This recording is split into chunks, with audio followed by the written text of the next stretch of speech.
Welcome to the Celebration of You. I'm your host, Holly Dowling. I'm thrilled to share with you incredible people from all over the world who are living and leading extraordinary lives.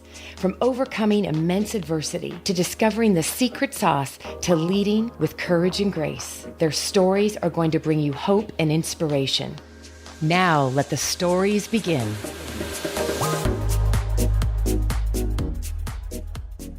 Oh boy, I'm already laughing, and the listeners know that I just get so excited.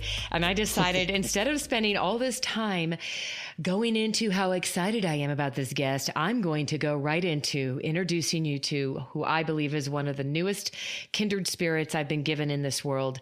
And this gentleman has already rocked my world. He's going to rock your world. And all I'm going to say to introduce, he's from Australia. And are you ready, world? I'm going to introduce you to Cameron Brown. Cameron, welcome, my friend. Holly, it's amazing to be here. I'm really excited about today. Well, you know, I'm more excited because you're the one doing all these incredible, amazing things around the world. And I'm like, I told Cameron the other day, I don't want to know everything. Don't tell me everything because I want to be surprised just like the listeners. So I'm just going to literally start this, Cameron, I want to start with the why you're doing what you're doing, and then we'll get to what you're doing because, well, I'll tell everybody now, we got him. We're so lucky to have him right now because he's getting ready to head to the rainforest, and I would never get him on if he was in the rainforest. But here we go. I'm just going to start with this. In 2016, Cameron, you sold and donated 99% of all your things to set out on a quest. That's where I'm starting. We need to know, what is this and why? The why first, there's been a number of experiences in my life, and I'm sure we'll get to some of those, but one of the big ones was coming back from a flight after running some events in the US for the first time last year, and realizing that there was just stuff sitting at home, and I was becoming more and more detached from that stuff and thinking there would be people in this world that would be better off with it than I would. I didn't need it. I didn't want it. And nothing really happened that time around. I went straight into the planning for the next tour of events that I ran. That time in July, it was the US and Canada. And the time coming back again, it was an even stronger pull towards it. And it was a pull towards not only just getting rid of everything, but showing firsthand, rather than just talking and coaching people on it, that you don't need things to be happy, that relationships can be built from anywhere in the world. And I don't care if you drop me into a country that I've never been to before, there's relationships that can be built both in that place and around the world through the use of technology. And so I wanted to show firsthand how to do that. But it was also to show there was a realization that I had over the last few years, but really over the past 12 months especially, 24 months especially, is that we as human beings each have an opportunity to make an impact on 3 different levels. We can make an impact in our own lives, in others' lives, and at a planet level as well. And I'd gone through the phase of wanting to have all the stuff and all the materialistic things and be, quote, successful, but realized that if I was doing that and I was only focused on my own success and attracting all of that into my life, and that's all well and good, but if that was out of alignment with the planet overall, then all my success was doing was speeding up the rate at which we fall into decline as a species on this planet, and how we are doing detriment to the well-being of our planet.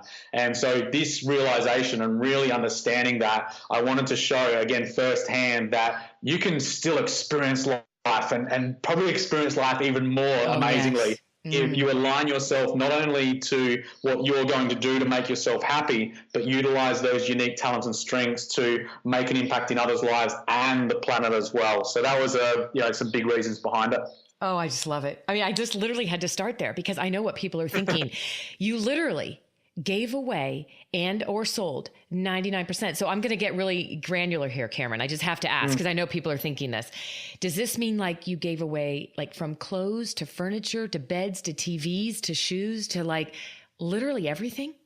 Everything. I still remember I was, it was weird. It was a weird experience because I felt I was ready for it, but then there were times throughout getting rid of everything that there was some weird attachment to certain things, like as silly as the lounge suite, like the furniture, for example. The piano that I got rid of was definitely a tough one, but there were other things that were a little less, that I didn't think I was attached to, that just had some form of thought going on there. I think the lounge specifically, I remember going, "What are you doing, man?" And it was a time like the TV had, because that was one of the things I sold was so I sold it on eBay, and then the person sent me a message and said, "Can I pick it up tomorrow?" I thought, well, that's much quicker than I thought it was going to be, and I was feeling this uneasiness about, man, this is moving so fast, and it's actually happening, and there's nothing I can really do about it now. I'm doing it, I'm making it happen, but I felt uneasy about the upcoming travel and going for it. So I got hold of a number of movies. One of them was like the Hector and the Search for Happiness, I think it's called. There was another one called I can't remember off the top of my head, but there were all these adventure movies, right? And so I binge watched like for that night. Watched like 3 or 4 movies, I think it was, and so I was just lying on the couch on the lounge, watching on the TV that was about to leave the next day, and got out of my seat at the end of it and gone, right, let's do this. Oh, I love that visual, Cameron, of literally you binge watching all these movies to inspire you. And so and I just want everybody to hear that. Like, he literally did what so many of us, I think a lot of us as human beings go through life going, what would it be like to just get rid of everything and go travel the world? Right? That's as far as our mind goes. But everybody has that secret desire. If it happened when you were younger, right? Or as you're older. But Cameron really did it. But you did it with purpose. You did it with purpose and intention. And that is what gives me the goosebumps, because it's like, not only did you go through that letting go, and you really did get rid of everything, even the things that were kind of tough that you were going to hold on to, but then you went. And so take us to, let's just talk about that right now. Take us to the first, you got on a plane. Where did you go? And why were you going there? Tell us what that first spot was like. Yeah, I went to Costa Rica first up. So, and I'd never been to any country that had been non-English speaking. And I remember going to the airport, my mother and sister, because I was back on the farm that I grew up on at the time, just catching up last minute with family, and they drove me to the airport. My sister, I'm just remembering this now. My sister was in the front seat, I was in the back seat, and she had a little list of words saying, "C means yes, no is no, please." I was like, I'll be fine, right? I'll be fine. And I arrived at this city in San Jose, and went first up to go and find a place that I could get a SIM card. And that's where it hit me, where I went, and the place that I went to get the SIM card, no one spoke English. And that was a massive realization that, oh, okay, this is going to be interesting. And so, arriving there, I stayed in a place for a week that was okay, but it wasn't inspiring. But then moved to this next place, which was just an amazing host that I went and stayed through. The apartment that I had next door had a beautiful view over San Jose. So like the balcony that I went and sat on, I'd go and eat mangoes each morning and just watch out over the city in shorts and a t-shirt, which was just amazing. But in saying that, with some awesome things that there were, I had to do an incredible amount of work to begin with as well, because I originally was only going to be there for a couple of weeks and decided late in 2016, let's just go for 3 months and make it happen and work out how to make it happen. And so being there first up, there absolutely was elements of loneliness, of isolation, of feeling like what have I done? I've put myself into a place where I know nobody, and I'm having to work so hard. It's like I've just removed all social aspects of my life, but kept all of the work. And so it was a really challenging time to work through and grow through and evolve through.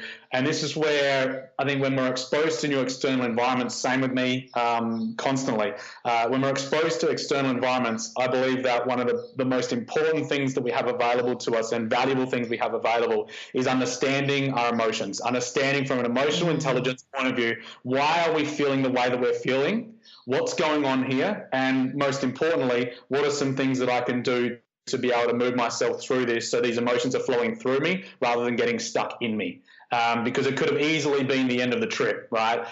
Instead, it turned into just the most remarkable 3 months, at that time of my life. And there's been other 3 months in Colombia and Argentina that have just been amazing now as well. But there was beautiful drone footage that I captured of the country. There were rainforests that I went to with these trees that just had stories to tell. Like there were just things growing on them like they'd been there for many, many years, which increased my compassion for the environment. There was a sea turtle project on the Ossa Peninsula that I went and did a short film for.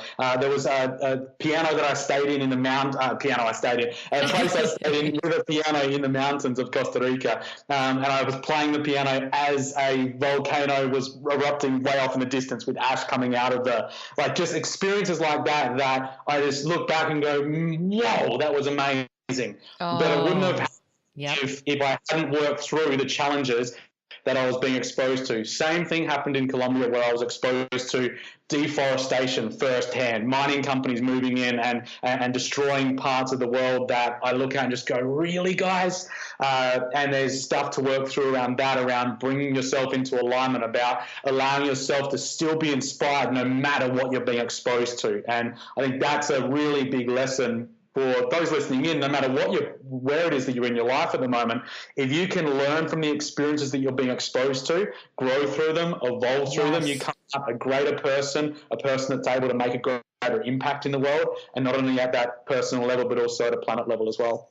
Well, and I think that is so, and I just want to pause, and I hope people listening will take from that, is I think that, and everybody listening knows that this is a big part of my mission in this world, is it's not focusing on what we've been through and live in that victim mentality or that woe is me. It's I always say, it's not woe is me, it's wow is me. And it's about what can we learn from? What can we grow from? And every opportunity that we are given, you can look at it as a challenge or an opportunity to grow, and you become refined, and you become, I believe, rich in character.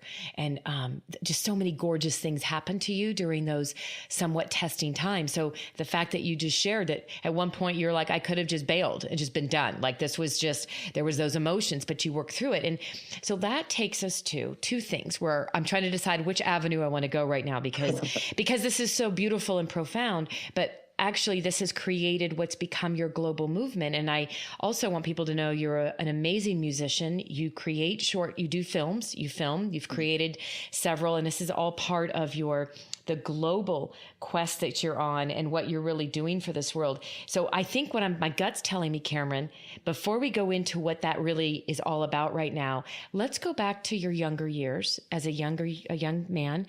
When and what were some of those? What was the most pivotal moment for you as a young person that you believe, whether that was really facing serious adversity and overcoming it, but it had that pivotal impact for you that has created the life you're choosing to live today and what you're doing? Yeah, there's been a number of them. A number of them, yes. And I think it's the same for most people. Just really quickly, I think what you mentioned was really profound as well, in that the lessons that we're able to learn through the mistakes that we made, the challenges that we're exposed to, the things that we are experiencing on a day-to-day basis. I think one thing to really make sure those listening in understand is that it's okay to not feel good. Yeah. It's okay to experience a whole range of emotions, from sadness and loneliness to the positive emotions as well. I think we're, as a society, and sometimes in personal development, it's about being happy all the time. And it's like, no, you don't know what a good day is unless you've had a bad day. Yes. You don't know what daylight is without dark. And so I've cried, and I'm more than okay to say this, I've cried more times this year than I probably have definitely in previous years, possibly in my life, because there's just these constant changes and experiences that I'm being exposed to. But this year has been by far the best year of my life. Oh, God, I love the way you just said that. I really want to drive that home, because we can think that, I shouldn't be feeling this way. Allow yourself to feel it fully. Allow yourself for it to flow through you rather than get stuck in you, like I mentioned before, because by allowing it to flow through, you get the lesson from it. You're allowing yourself to create the change around it. Because if you try to just say, I'm okay and I shouldn't be feeling this way, that's silly to experience that, you might be thinking that you're getting rid of it. It's just going on unconsciously until it comes to a time in the future when you feel like you can deal with it. And that'll be years down the track where something will come up, and all of a sudden then you're having to deal with the problem then. Might as well deal with it now, work through it, grow through it, and then all of a sudden you're able to expose yourself to even greater challenges. Yeah. Yes. I mentioned that because, what you mentioned was really, really great. So in terms of the younger years, there's been a number of them. I think one of the earliest ones that I didn't realize it until maybe this year, I think, having a real understanding of it. Back when I was learning piano, I learned for about 5 years, from grade 3 to grade 8, so maybe 8 years of age to about 13, and I stopped. I gave up. One reason was because there were theory, and I hated theory. I loved learning music by ear. I felt like I could hear the music before I could read it, and so it just didn't fit with me that way. But the other reason was something somebody said in a class, and it was my own perception, but my perception was that it wasn't cool to learn piano. It wasn't cool to learn the type of music I was learning, and so I stopped completely for 2 years. And I remember going back one day, just walking past towards my room, and looked to the right. The piano was there, and I thought, maybe I'll just give it another go. And sat down, and I soon after started writing my own music, and that's been like 17 years now of writing my own, 17 years I think it is, of writing my own music and hundreds of songs. I look back because there was a really challenging time in my life, a couple of years where I would say I was never diagnosed, but there was depression absolutely there, and it was a point of not wanting to be here anymore. And there were times where I thought about it, went to do it, and didn't follow through. And so those moments, I look back, and it correlates with when I wasn't playing. And when I realized that, I thought, So it was the moment where I was out of alignment with who I was as a person at my core, the reason why I'm here, that made me feel like I didn't deserve to be here anymore. Oh, you know what? I'm just sitting here and I'm listening to you, and first of all, I'm so grateful you are alive, and I'm so grateful, for some reason, it's kind of been this gift, but I have a lot of guests. And my brother, who's a very well-known actor, he shared his mental illness and battle with depression. And a lot of people there's not an awareness enough about how many people battle depression. And we don't talk about it enough, Cameron. And I love what you just said. You were out of alignment with your soul, is what I heard. Because you knew that music was in your soul. And when you weren't playing, right? And not everybody has an awareness of what that thing is, but there's something going on that's a disconnect, right? That needs to feed us.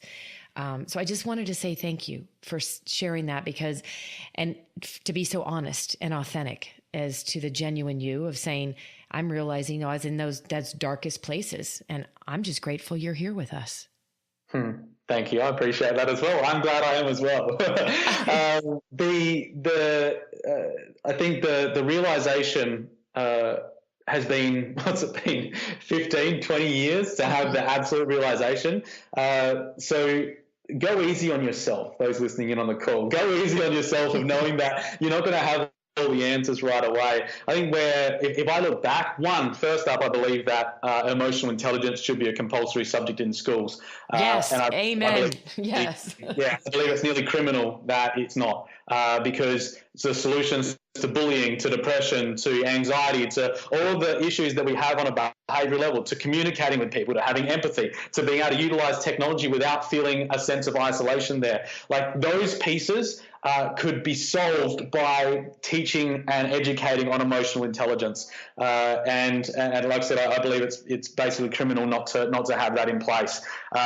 With that, if I had known that back then what I probably would have looked for is, well, what is it that I'm wanting to feel as an individual, rather than what am I going to do with my life, or what am I going to do next? What am I going to do is an action. What am I going to feel is a level up. And this is something that's been hugely valuable for me throughout the years. When I'm not certain about what I'm going to do next or what my next move is going to be, and people can often become so fixated on the things they're going to do, and that's requiring certainty of what you're going to do next, which is the exact opposite of what I believe you're really wanting, which is an element of curiosity about what's next, which opens you up to the universe. I love If you that. are needing to know something, you're closing down from the universe because you're saying, well, I already know this. What is it?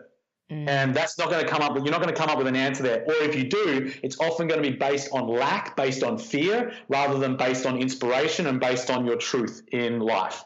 And so understanding what it is that you're wanting to feel instead, it allows you to be more curious about it and then say, well, what could I do as a result of that? What could I do? Rather than what am I going to do? Could I do is still open to curiosity and allows that creativity to flow through you. And all of a sudden you're opening up to opportunities that you wouldn't have even dreamed were possible and maybe not even thought about. I know that's absolutely been the case this year for me with curiosity. But back to your other question about situations that have happened. There were two others to mention. One was back in 2010 May. I was living in Adelaide, Australia at the time, and across the road I heard a neighbour screaming, and myself and another neighbour went across and said through the fence, like, is everything okay? And she said, my son's killed himself. And we looked at each other and like with disbelief, and then ran through the house out to the backyard to see everything that had gone on and to see a mother with her son in her arms. And I went for the next, I think it was a couple of hours, I wouldn't know for sure, went and looked after the two little kids that were inside while the father came home and the grandparents came home. And to see that firsthand, what a family goes through, and I can't even begin to imagine what it was like after that night, realising that here I was living an okay life, but there's people that need help. What the hell are you doing about it, man? Yeah. And it was in that moment, or a few months later, that I enrolled in a coaching course. It was around that time that I wrote the song about bullying and suicide that has reached over 1.7 million views now on YouTube and used around the world for different projects like raising awareness of this. And it was enrolling in the coaching course was. There was nothing really about the planet then. It was more about how can I help myself to be able to help other people. And that was the focus for the time being. And then it wasn't until I think when my last relationship came to an end, it was going back a couple of years ago now, 2.5 years, I came out of that relationship because it was a relationship that I felt like I'd given everything to. The first relationship I feel like I'd given everything to because I had my own BS going on in previous relationships, and my ex-girlfriend would definitely vouch for that. And I just not been able to be there emotionally. And they'd be going, yes, that's exactly what he was.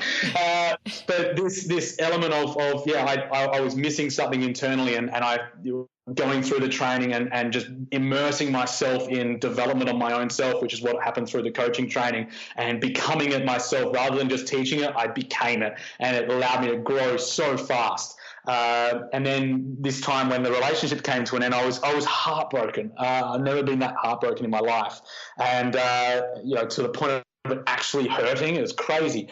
And I came out of that relationship though, had some time to before I moved out, to go, well, what is it that I actually want to experience in my life? And am I truly living? And while I was okay by then, I wasn't really living. And so I moved out February 2015, and within 40 days, I went overseas for the first time. I went rock climbing, rappelling down waterfalls, mountain climbing, gliding, whitewater rafting, skydiving. Wow. All these different experiences, realizing that life is about experiences, not things, and just opening myself up to that allowed me to develop the curiosity about, right, well, what's next? And this curiosity about, if that's possible, I wonder what else is possible, has guided my life now for the last 2.5 years. It's been a pretty remarkable journey. And all of that in just 2.5 years. I mean, just think about right now, like what I know that you are out there doing in our world. And literally, but I love the story that in February, you just decided to, in 2015, right? You just moved, went out of the country for the first time, and then just started doing all these things that, for so many of us as human beings, we always think, oh, I wonder what that would be like. I'd love to do that someday. But then we always stop ourselves, right? And I love what you just said. And I want everybody listening, if you have to write this down and plaster it up on the walls around you and on your mirrors, but don't forget, I literally have goosebumps, Cameron, because when you said life is about experiences, it's about living. And that is so profound. And yet I bet you how many people actually can say at the end of every day, today I lived. And what I hear you say in that is, I'm such a big fan of, I choose to not live to survive, but let's thrive. And right, like you're all about thriving and you're helping others do it. Oh my gosh, we could be on here forever. I'm sitting here going, oh my goodness. And I'm just so grateful that you're with us today. And I'm so grateful you've taken from everything you've been through to turn around and not miss an opportunity to give back to this world. So tell us about this amazing quest you're on and what you're doing, because you shared a little bit about with me when we talked the other day. But I want you to share with everybody, you've got 3 major things you're doing that all have impact on human beings and our planet. Will you tell us about that? Yeah, absolutely. As I mentioned earlier in our chat, that we as human beings have the ability to make that impact on the 3 different levels, in our own lives, in others' lives, and at planet level as well. And I wanted to show firsthand that how to utilize your unique talents and strengths to make an impact in the world. And so when I left, I had no idea what I was going to be creating, really. And I had some idea. I remember saying back when I left that I was going to be in addition to the speaking and coaching that I've been doing for years, which I was going to continue doing, I was going to catch the beautiful sights and sounds of the world and blend them together into the music that I create as I travel the globe. I remember that was in one of the early videos. Little did I know that would actually come to fruition, and that it would just be absolutely phenomenal. To answer your question, the speaking and coaching I continue to do on stages around the world and with private clients around the world. But then there's the music and the films that I do as well. So I run a show called the Relax and Recharge Show, where I create music on pianos around the world. In Argentina right now, in Buenos Aires, I have a grand piano downstairs, and there's other pianos that I'll be on throughout the year and throughout the coming years, I hope as well. So that's been amazing to be able to create some new music on, and just to be able to craft some new music, and that's been amazing. But then from a filming point of view, there's been the creation of films that are showcasing the natural beauty of our planet, but also the good things that people are doing in the world. So I was on the Ossa Peninsula with a sea turtle project. We created a short film called Saving Sea Turtles to help share the beautiful work they're doing. I spent the 3 months capturing beautiful drone footage of Costa Rica and pieced that together into a short film that is there to inspire people to care more for our planet. I did the same in Colombia. That film has just come out, and it's done really, really well. It's been amazing to see the feedback there of waterfalls and beaches and rainforest, and there was a number of different films that will be coming out in the near future as well. There was an animal sanctuary in Bogota that I went to, a reforestation project up in the Sierra Nevada de Santa Marta. There was a conservation project in Rio Claro. There was the petroglyphs that I was one of the first in the world to see that they recently discovered, and we're doing a film about that. So just really, you were one of the first to see that? Seriously? Yeah, one of the first. I think there's about 15 people that had seen them before me. So they found 24 petroglyphs so far. Hardly anyone, even in Colombia, have seen them. And yeah, it was a surreal experience. People can do tours now, but yeah, it was probably one of the most memorable experiences I'll have, because we were just out there in the thick of it, seeing forest being cut down close by as well, which was the contrasting part. But yeah, to see these drawings and cave drawings within these places that were in rainforest was just like I said, a surreal kind of experience. And so there's those experiences, and it's, like I said, piecing those together into the short films that I create to increase people's inspiration to care more for our planet, to inspire them to use their own unique talents and strengths to make an impact, and to do that in a way that is not only good for them, but also good for others and the planet too. And I just can't wait. I'm just sitting here going, get ready, because I'm going to be making some serious introductions to people that need to meet you. And I was telling you about a couple friends of mine within the United Nations, and you're just doing so much around the planet and it's the awareness, right?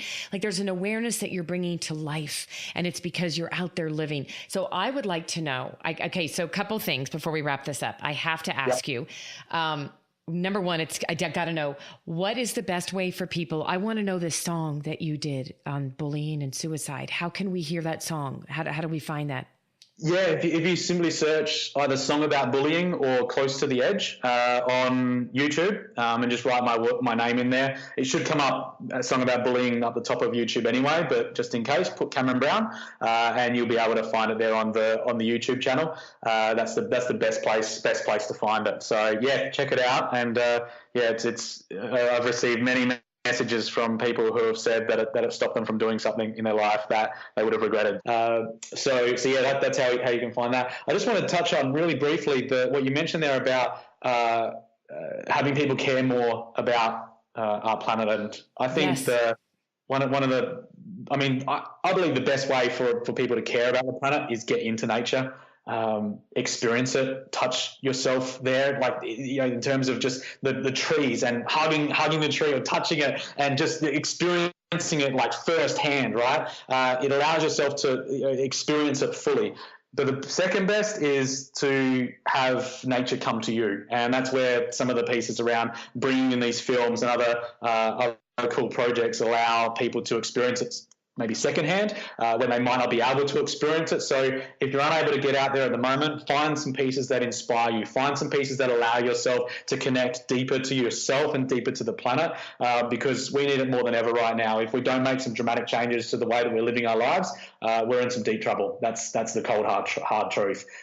We can talk about it all we like, but if we don't individually take the actions that are required to make planet the way that it needs to be and allow ourselves to live in alignment with it. It doesn't matter how much we talk about abundance.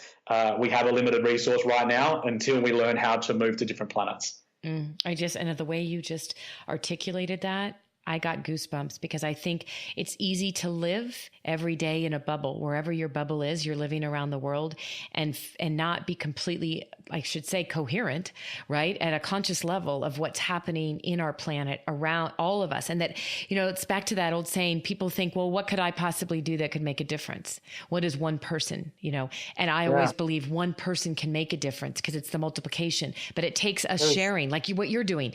It's educating others, sharing us, and through your films and your music and what you're doing to share with everybody. So, okay, so look at us. We could go on and on. I could do like three series with you. I know, right? There's one thing I want to add that's really important there, I feel, because it can, and there's been times where I've felt it as well, where it just feels like almost like the whole world is against you, where there's these massive operations going on, whether it's mining or massive deforestation going on. You're thinking, like, what is my thing going to do? What is my little action going to lead to? Here's the thing.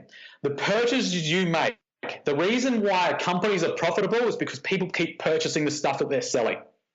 And that is purchased by people like yourself.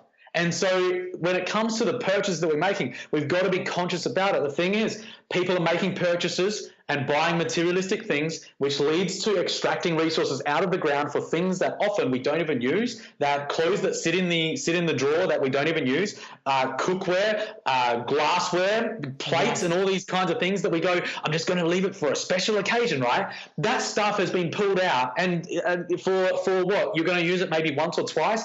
Cars is another one. Vehicles, on average, spend over 90% of their time not being used. That's a huge amount of time for something not to be actually utilized. It's being pulled out of the ground. That's been there for billions of years. Another example is that in the Amazon rainforest right now, something around, especially in Brazil, but there's other countries as well, it's around 60 to 70% of deforestation is being caused by cattle ranching. And so that being the case, that's right now.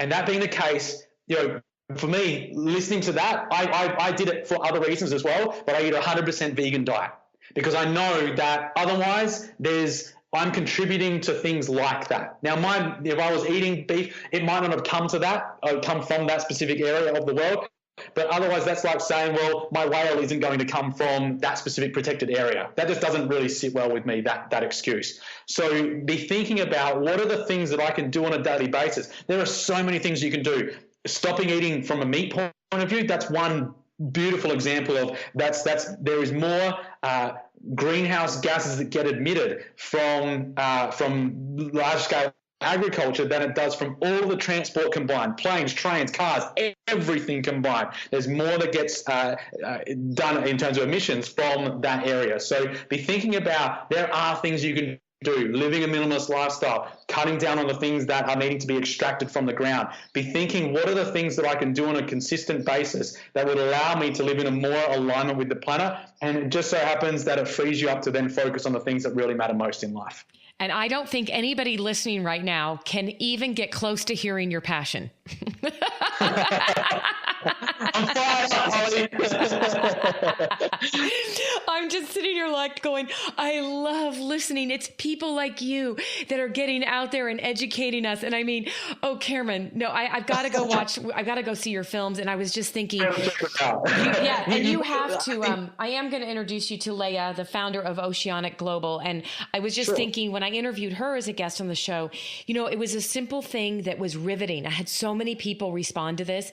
Stop drinking out of plastic straws.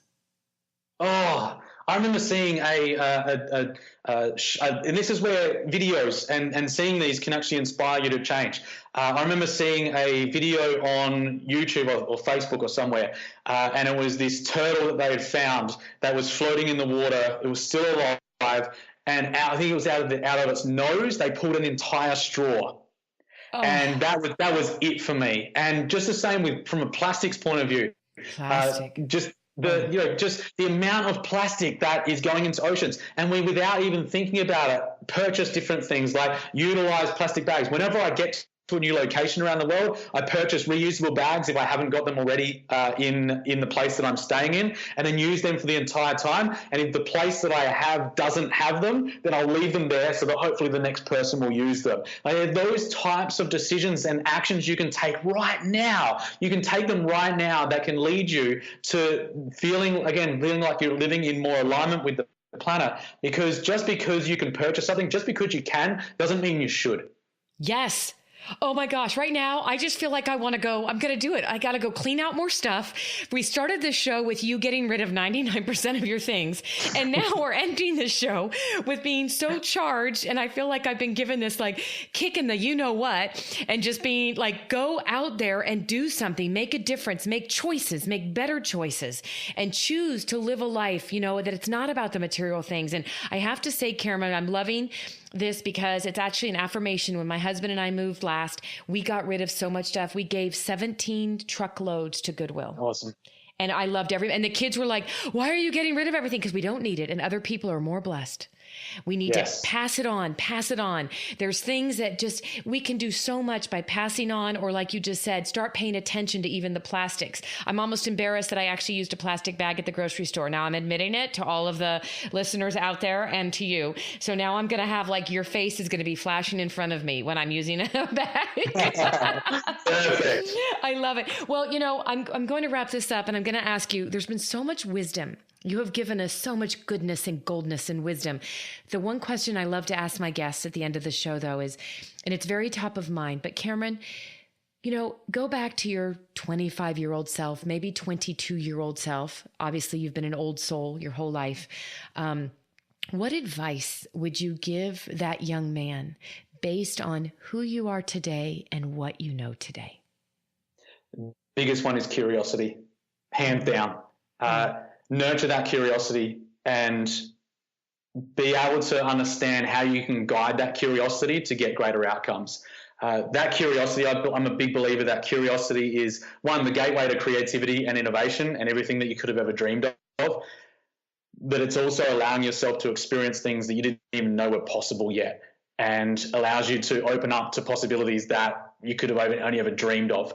And so that, first up, from a curiosity point of view. The second is the things that make you weird, the things that make you unique, the things that are maybe the things that people have put you down for in the past or judged you for, are the things that inspire people the most long term.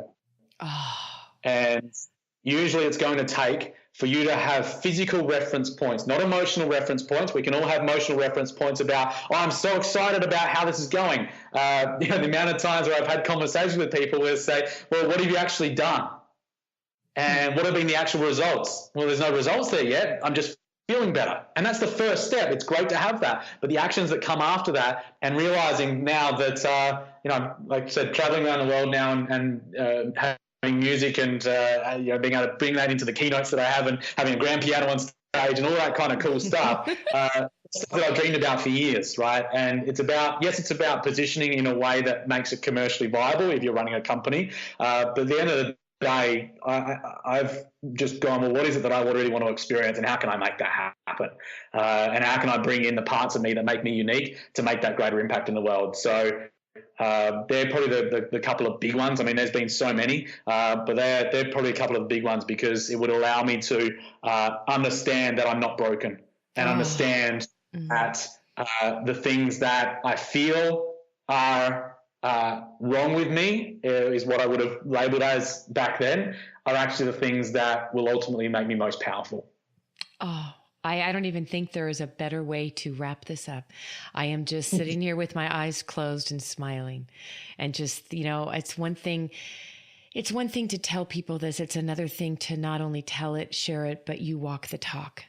And that is the gift you bring, Cameron. And I'm so grateful to our dear friend, Ryan Foland, who introduced us forever. I'm going to send him a note and tell him thank you. Because now I feel like, although you're halfway across the world and you're heading off to the rainforest, you are a kindred spirit. And I thank you. Thank you for sharing your spirit and your brilliance with us today. It's been an absolute pleasure. I've loved every minute of it. Well, we're going to be watching your films and listening to your music, everybody. Okay. All right. Thank you, my friend. Thank you for joining me for another awesome celebration of you. If you were inspired by this story, please share it with your family and friends and hashtag Your Story Matters. I'd love to hear from you, so please leave a comment on iTunes. And absolutely, please come to my website, hollydowling.com. Leave a comment there too, and while you're there, pick up your free gift. Most importantly, though, just remember that your life is a gift from God. What you do with it is your gift back.